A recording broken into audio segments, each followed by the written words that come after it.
নমস্কার বন্ধুরা, সুজাতা কিচেনে আপনাদের সকলকে স্বাগত। আজকে চলে এসেছি দেখো মাছের মুড়োর ডাল।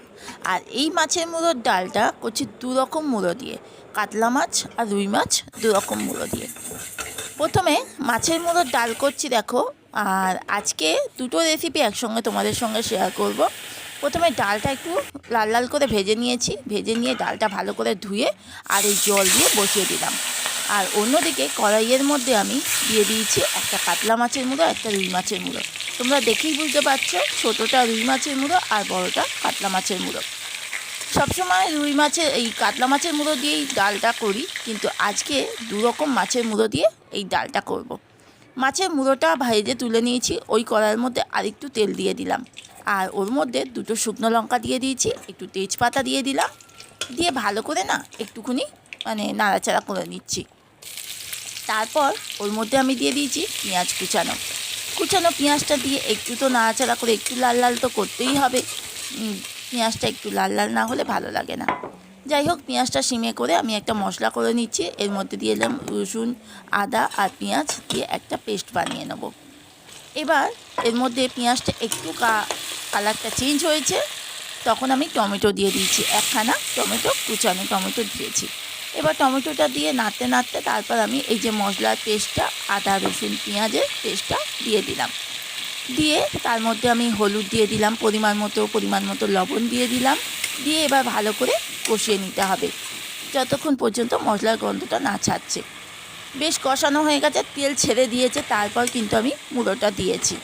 এবার মুড়োটা দিয়েও আর একটু কিন্তু কষিয়ে নেব। আর মুড়োটা একটুখানি ভেঙে ভেঙে দিচ্ছি, বেশ একটু ভেঙে ভেঙে দিলে দেখো, একটু ভেঙে ভেঙে দিয়েছি, দিয়ে ভালো করে কিন্তু কষিয়ে নিয়েছি। তারপরে সিদ্ধ করা ডালটা দিয়ে দিলাম। সিদ্ধ করা ডালটা দেখো, ডালটা দিয়ে এবার ভালো করে দেখো নাড়াচাড়া করে এবার এর মধ্যে ডালের ওই যে জায়গাটা ডাল সিদ্ধ করছিলাম একটু জল দিয়ে দিলাম। এই ডালটা তো একটু ঘন ঘন হয়, আর ডালটা যখন ফুটছিল তার মধ্যে আমি একটু চিনি দিলাম আর একটু গরম মশলার গুঁড়ো দিলাম। ব্যাস মোটামুটি এই ডালটা দেখো। আর হ্যাঁ, নামানোর আগে একটু তো ঘি দিতেই হবে, মাছের মুড়োর ডাল বলে কথা। আর মাছের মুড়োর ডালটা একটু ঘন ঘন হয়, পাতলা কিন্তু হয় না। আজকে কিন্তু আমার গলাটা খুবই খারাপ, ঠান্ডা লেগে গলাটা একদম বসে গেছে।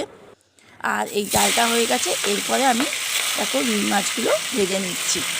এই রুই মাছের ঝোলটা করবো আজকে পটল দিয়ে। আর ডালটা হয়ে গেছে, এবার রুই মাছগুলো বেশ কড়াতে তেল দিয়ে, সর্ষের তেল দিয়ে কিন্তু রুই মাছগুলোকে ভেজে নিচ্ছি।